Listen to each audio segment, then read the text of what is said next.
How to add or post on CapCut. Hey guys, welcome back to the channel. If you're wondering to post on CapCut as a template, then it is possible. However, you must be accepted as an CapCut creator by the application for it. Once you receive it, only then you should be able to post on CapCut or post a template. But the steps are quite simple for it. First of all, you'll have to create a new project or open the project that you want to post. Then tap on export button. Once the export is completed, you will see the option share to TikTok.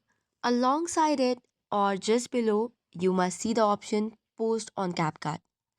But as mentioned earlier, you must be accepted as an CapCut creator and get the badge to post on CapCut. This is all for today's video. For more such contents, do not forget to hit the like and subscribe button. Thank you and keep watching.